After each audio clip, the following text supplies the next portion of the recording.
Selamat datang. Ada tomat, kobis, bayam, wortel. Semuanya seger loh, Bu. Tiarap! Kita diserbu!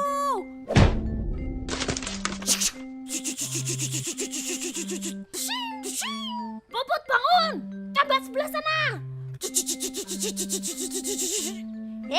Bangun! Ini ceritanya aku baru mati.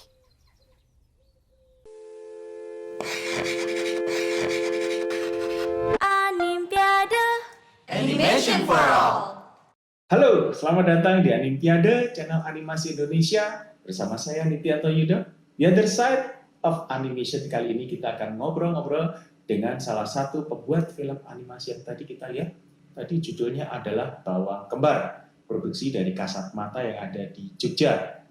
Dan kali ini kita akan ngobrol-ngobrol dengan pembuatnya. Salah satunya pembuatnya adalah Mas Gangsar Waskito. Halo Mas Gangsar, apa kabar? Alhamdulillah baik, Mas. Iya, suwe rajamu. Oke, lamuin dah masuk. Oke, gimana kabar Kasat Mata? Baik, Pak. Semuanya masih jalan. Masih jalan. Oke, karena Kasat Mata itu kalau nggak salah tahun 2000-an ya, 2000. Nama Kasat Mata 2002. Oh, 2002. Tapi kita ngumpulnya dari tahun 2000. Jadi 2000 itu masih gerombolan gitu. Gerombolan sih berat. Ya, sampai sekarang masih gerombolan. Oh, masih gerombolan juga, tapi kan sudah berbendera Kasat Mata. Tapi Kasat Mata baru ada tahun 2002 ya. 2002. Oke, gimana itu terkait? Karena begini, Kasat Mata itu merupakan salah satu studi animasi yang cukup fenomenal. Anda harus tahu karena itu merupakan salah satu sejarah animasi Indonesia di mana Kasat Mata pada tahun 2003 itu membuat satu film layar lebar yang berjudul Homeland. Nah, itu adalah salah satu yang dibuat dan menjadi torehan sejarah animasi Indonesia membuat layar lebar kualitas untuk 3 dimensi waktu itu. Nah, Mas, Kasat Mata, awal bagaimana itu? Artinya berdirinya. Karena kalau tadi bahwa itu adalah segerombolan, berarti kan itu mereka sudah mempunyai visi yang sama, mimpi yang sama. Padahal tahun 2000 itu kan pembuatan animasi itu kan masih Bisa dibilang nggak ada. Nggak ada. Belum ada. Iya kan, nggak ada. Jadi dulu tuh tahun 2000-an itu di Jogja itu masa-masanya pada bikin film independen. Oh. Setelah film pertamanya Mbak Dian Sastro.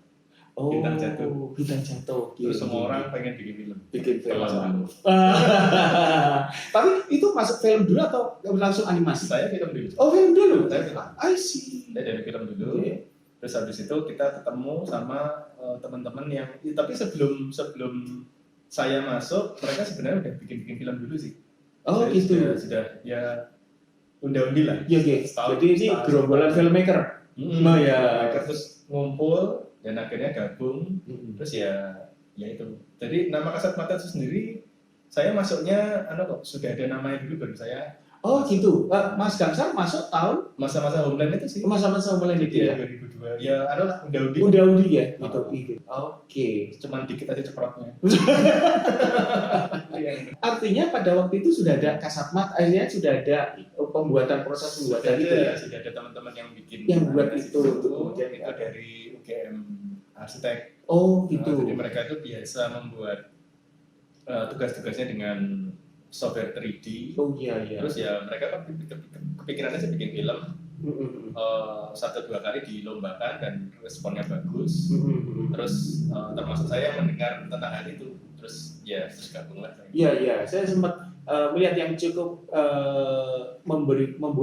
mendapatkan penghargaan itu seperti Laut Me Laut ya. Laut Me Laut, kemudian Keloloten ya. Keloloten ya.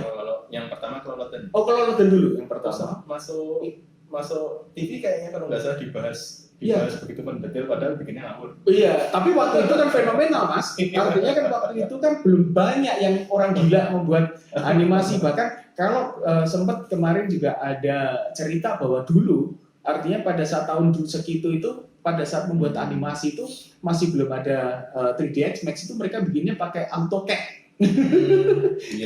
Karena mereka kan kebanyakan dari arsitek atau dari teknik sipil, sehingga mereka tahu bahwa itu bisa dibuat untuk animasi gitu ya dasar-dasarnya. Oke, jadi sejarahnya itu dari 2002 itu bukan 2000 tapi kemudian namanya jadi 2002. Kenapa Kasat Mata, Mas? Masih ingat nggak dulu kenapa kok namanya? Ya, kalau kasat mata tuh pertama-tama itu harus tahu, orang-orang harus tahu kalau kasat mata itu terlihat ya. Kadang-kadang kan orang yang nggak terlihat gitu. Kasat mata tuh Justru justru kasat mata itu sebenarnya terlihat. Oke. Jadi dulu yang pencetus namanya ini Mas Keli. Oh, Mas Keli. Mas Keli itu mencetuskan nama kasat mata itu untuk simpelnya sih membuat semua ide menjadi kasat mata, membuat ide menjadi terlihat. Ya sesimpel itu aja. Waktu itu berapa orang, Mas? Totally yang di kasat mata? Mungkin sekitar ada 5 orangan. 5 orang ya. 5 orang yang untuk Semuanya membuat semuanya orang GM. semua orang GM. Jadi tapi memang bukan persyarat, tapi dilarang kok kebetulan orang GM gitu ya. Ya pas kumpul-kumpul aja. Pas kumpul-kumpul. Artinya yang 5 orang itu membuat Homeland. Kalau Homeland setelah saya masuk, jadi saya masuk, saya mengajukan satu ide cerita, terus sama teman-teman diterima. Terus ya. Untuk ide yang Homeland itu. Ini ternyata kompornya ya. Baru tahu saya ternyata idenya itu. Tapi bagaimana kemudian bisa mengajak Project P, kemudian mengajak istilahnya selebritis ya, itu untuk kemudian bahkan Mas Garin juga ikut terlibat gitu. How come bisa melibatkan mereka? Ya kalau untuk keterlibatan teman-teman tadi ya, teman-teman artis tadi memang itu sih kita awalnya dari event-event terus ketemu kita dapat penghargaan terus ketemu dulunya dari Lot itu ya. Itu yang jadi kunci ya. Roadshow-nya itu kemudian menarik dengan banyak orang termasuk Mas Garin. Terus Mas Garin yang ngajak bikin film yuk gitu. Terus habis itu sama Mas Garin tinggal pergi. Mas Garin, kenapa kau meninggalkan? Yang ini serius gak gitu? Awalnya kita besoknya ditelepon. Oh gitu. Beneran turun ke Jakarta. Oh iya. Kemudian Anda mengajukan itu. Homeland itu. Enggak sih, Mas Garin tepatnya pokoknya kita bikin sama-sama. Idenya dari kalian. Dan Anda mengajukan itu, artinya cerita Homeland itu. Iya, betul. Homeland karena saya tuh baru senang-senangnya Lord of the Ring ya. Jadi dengan setting yang grand dan segala macam. Pada waktu itu sudah ada Lord of the Ring? Sudah. 2000-an ya? Oh iya. Dan terinspirasinya dari situ sih. Bikin dunia dan segala macam. Iya, tapi dunia utopia. Masih ingat. Oh iya, masih ingat. Saya cuma lupa bawa bukunya, Mas. Itu, yang buku. Jadi Anda kan buat bukunya juga itu, buat proses produksinya itu ada. Dan itu apa sih yang pengen Anda cerita atau what's the story the story behind ya dari situ? Oh, kalau dulu tuh ya waton wae Mas. Waton wangun. Untung saya waton wangun, oke masukin gitu ya. Itu ya. Apa ya dulu tuh ya di oleh passion saja sih, cukup digerakkan oleh passion ya, belum ada pengetahuan apa-apa, belum pernah bikin film sama sekali. Itu dia, makanya siapa yang menjadi benchmark kan? Artinya Anda kan yang pertama kali untuk membuat serial seperti itu, artinya dengan segerombolan itu tadi, itu kan berarti kan ya mungkin ya trial and error, saya nggak tahu ya apa yang terjadi pada waktu itu. Waktu saya di film-film indie juga, saya sebenarnya bukan masuk ke tim kreatifnya sih, jadi memang ke manajemennya. Oke. Cuman ya diam-diam saya memang suka cerita aja, suka menulis cerita. Sih. Dari dulu. Dari dulu sampai sekarang itu semua artinya cerita itu ya Anda yang mengilik gitu. Karena someday nanti kalau kita nanti akan berbicara tentang cerita, saya akan mengundang Mas Ganser lagi untuk sharing bagaimana pembuatan cerita di animasi ya, karena pasti tentunya kan harusnya agak berbeda gitu ya. Ya bedanya cuma mikir teknis sih, tapi kalau secara cerita sih semuanya sama aja menurut saya. Gitu ya. Oke. Tadi kita bicara Homeland yang menjadi cukup menarik. Jadi itu diselesai dalam waktu berapa lama itu Mas? Homeland berapa bulan ya dia? Bulan. Ya karena kalau misalnya durasinya kan hampir 1 jam. Aslinya lebih sih 2,5 Wah. Aslinya 2,5 jam dikerjakan kalau nggak salah 15 bulan. 15 bulan? Ya 15 bulan. Ya berapa ya? Dan artinya pada saat itu kan juga komputer belum ada yang istilahnya sampai segede atau dengan prosesor yang saat ini seperti ini. Iya. Paling waktu itu nggak salah core 2 atau apa dual core atau quad core maksimal kan Iya, itu. mungkin. Iya. Nah, berapa orang tadi kemarin untuk membuat itu Mas? Total ya akhirnya Akhirnya itu berapa ya? Di bawah 10 orang sih Mas. itu Iya. dengan waktu sekian bulan itu. Di bawah 10 orang. Dan saya pun tidak pegang animasinya. Iya, karena ada ini kan di cerita dan tapi untuk meng-create desain karakternya itu siapa ya? Dulu Mas Ikhlas. Oh, Mas Ikhlas. Atau Mas Ali. Oh, Mas Ali. Itu yang bikin desain karakter sama Mas Hilma. Oh, iya. Ya itu dulu ya masih belum banyak tahu tentang film dan segala macam. Jadi naskah itu tuh saya bikinnya juga tipikal novel ya. Jadi dalam naskah itu ada kalimat-kalimat yang sebenarnya agak susah untuk tipikal novel, tipikal prosa. Jadi sebenarnya itu kurang ideal juga. Dan nekat ya. Belum tahu. Oh iya, itu masalah pada waktu itu kan memang tidak ada ya, ada smart. Iya. Tahun 2000 walaupun mungkin Pixar sudah ada ya, Iya. tetapi kan masih belum banyak istilahnya untuk yang beredar dan YouTube juga kayaknya masih belum, saya nggak tahu sudah ada tapi masih belum maksimal gitu ya. Iya. Mungkin belum ada. Malah belum ada kali ya. Pada waktu membuat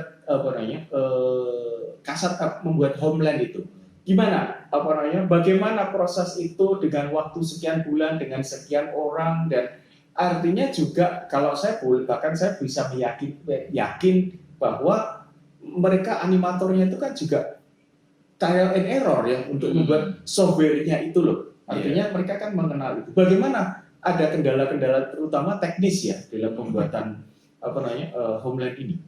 Ya kendalanya ya mungkin itu ya dengan materi yang sebegitu banyak, dunia-dunia dengan makhluk-makhluknya dan segala macam ya kendalanya lama sih bikinnya ya memang lama memang bagi teman-teman yang bikin tuh ya lembur-lembur dan segala macam. Wah iya itu sudah kayaknya lembur lagi tuh, apalagi dalam waktu harus ada tenggang waktu sekian dan juga harus diselesaikan dan akhirnya setelah selesai ternyata durasinya itu sebenarnya lebih dua setengah jam ya.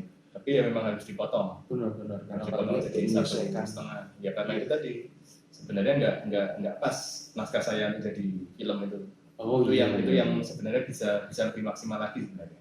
Ya, tapi nggak dijadikan kemudian ini Homeland Jurut 1, terus Homeland 2 kan Lord of the Rings kan juga itu kan ada.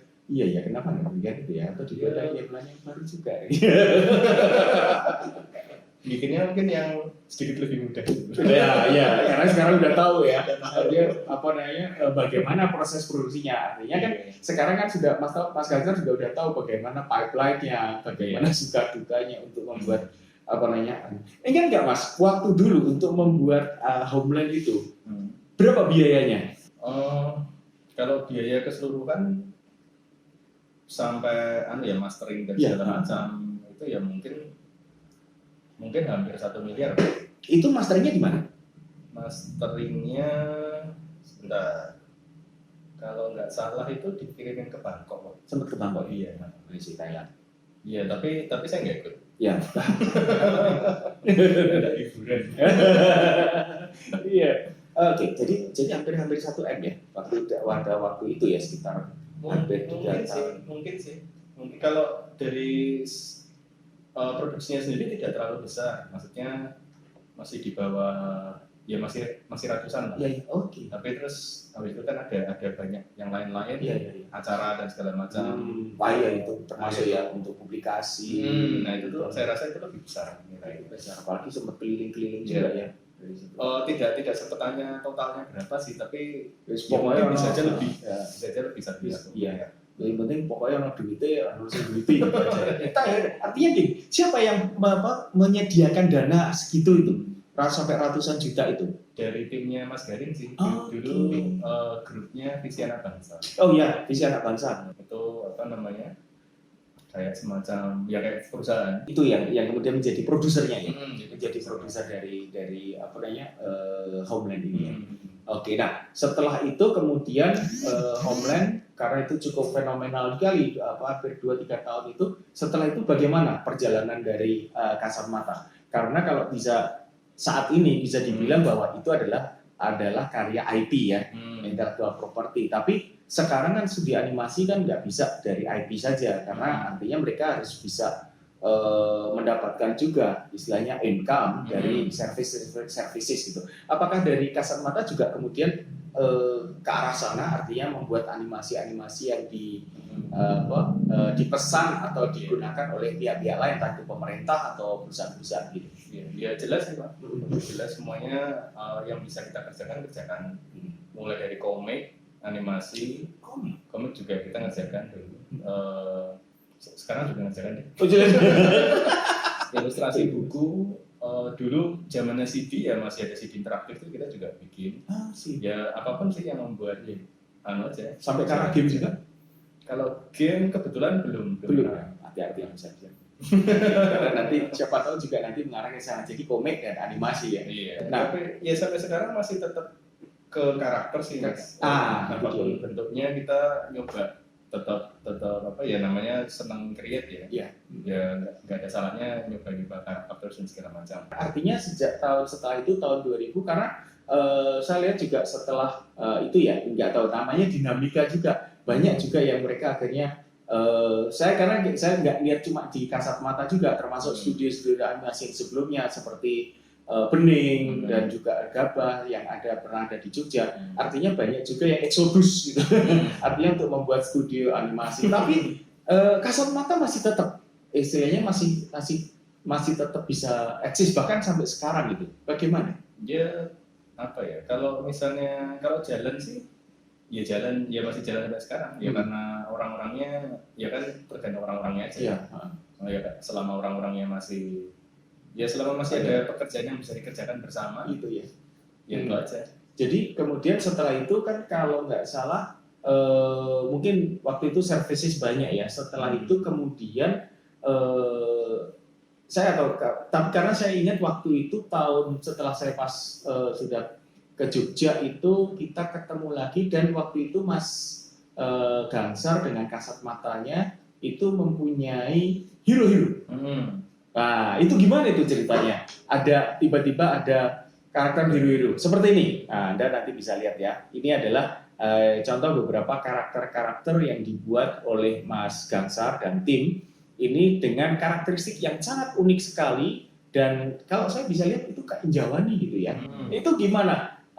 Bisa tiba-tiba mengarah ke sesuatu yang unik ya. Bahkan termasuk itu juga cepat dianimasikan ya. Bahkan kayaknya itu menjadi ikonik ya dari Kasat Mata. Ya, kalau hero-hero itu saya terinspirasinya dari video game. Ini video game. Kalau tadi dari Lord of the Rings gitu. Sekarang dari video game. How come? Dulu di Sony PlayStation 3 kalau nggak salah, itu ada video game judulnya Little Big Planet. Jadi di situ ada satu karakter boneka yang dia itu pakai aksesoris tertentu, dia menjadi bentuk yang lain, tapi dia punya basic yang sama, basic tubuh yang sama. Nah, prinsip ini yang saya pakai di hero-hero. Karena dengan bentuk badan yang sama ini juga konon itu mengurangi beban untuk leading dan lain-lain secara teknis. Karena tetap itu aja ya. Itu artinya sasisnya tetap gitu. Ya meskipun tetap ada penyesuaian, tapi utamanya 50% sudah handle lah. Dan itu it works sih, maksudnya dengan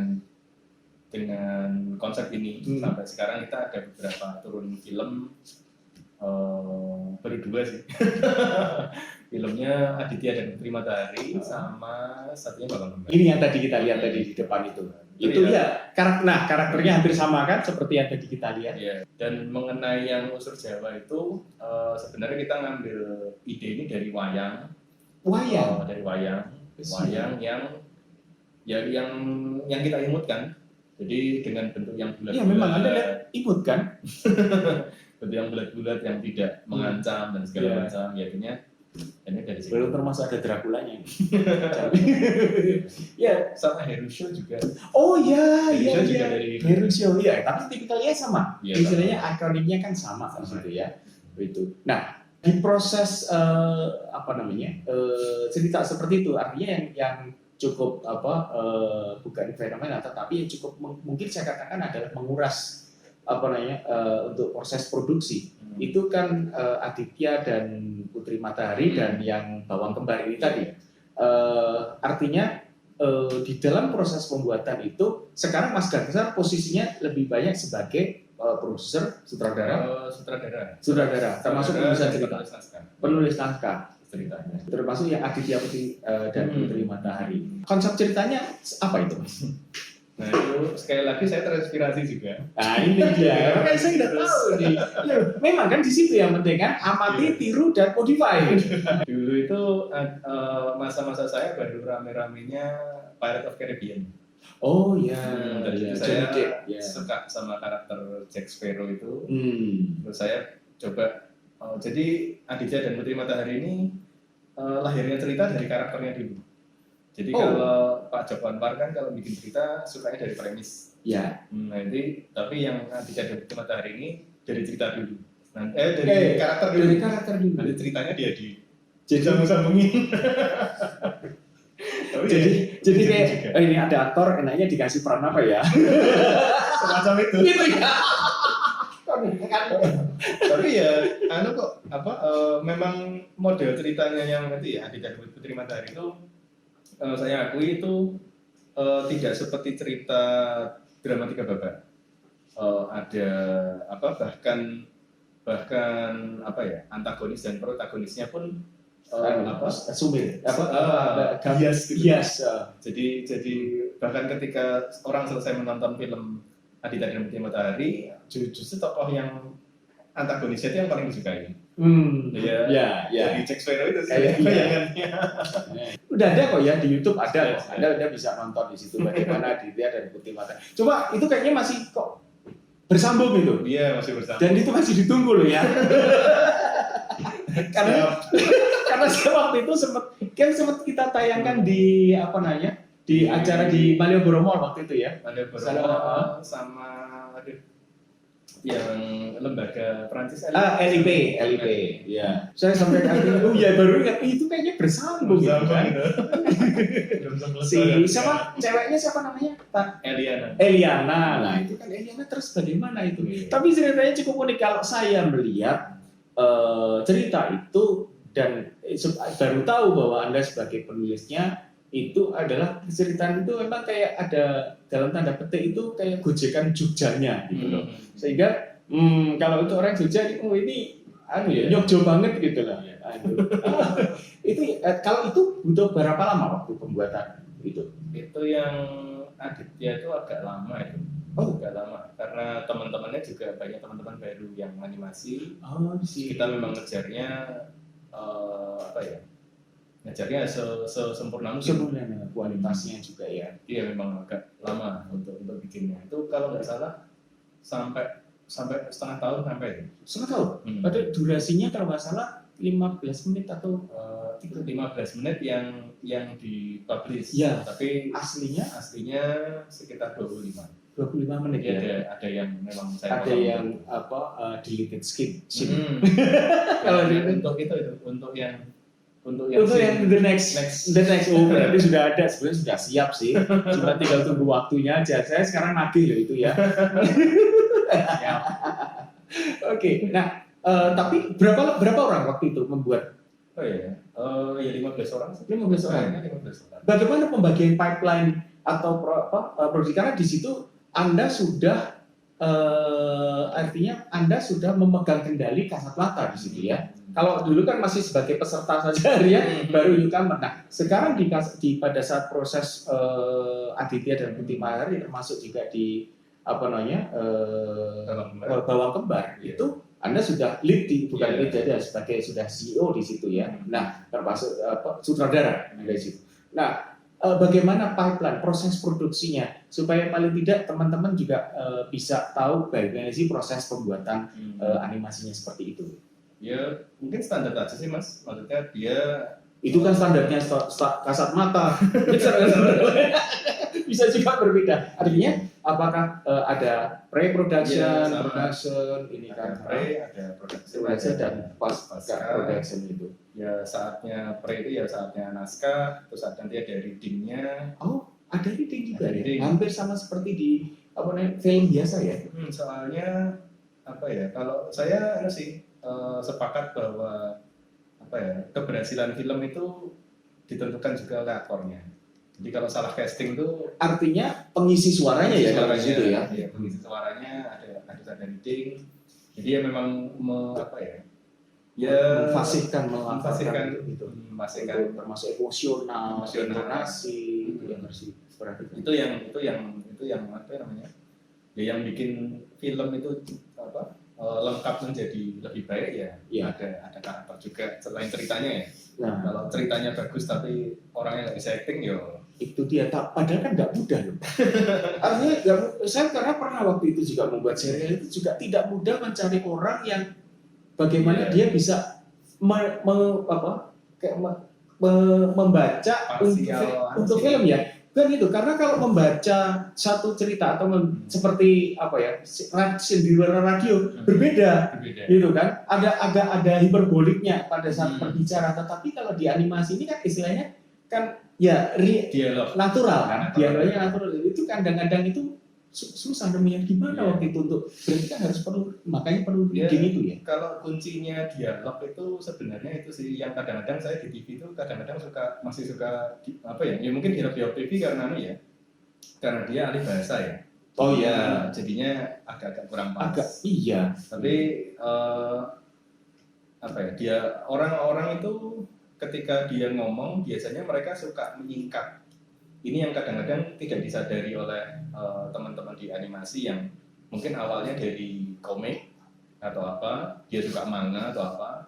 Nah, kalimat-kalimat manga itu 100% diucapkan. Itu kurang cocok. Kalimat-kalimat komik itu. Iya. Itu kurang cocok. Ya, apa namanya? Jadi cuma letter lah istilahnya diterjemahkan. Nah itu itu memang perlu ada penyesuaian lagi. Ada si aktor yang membaca kalimat bagus tuh ya Christine Hakim itu bagus. Itu mas. Itu kalimat baku apapun kayak di Jawa itu bagus. Tapi nggak semua orang bisa seperti itu dia. Iya. Nah itu yang nyoba reading ini gunanya ini sih. Jadi saya mengganti sekalian kalimat yang kira-kira nyaman buat si aktor. Nyaman buat aktor dan enak untuk dilihat juga, artinya pas juga untuk Iya. penonton gitu ya. Dan pas dan tidaknya itu ya feeling. Nonton animasi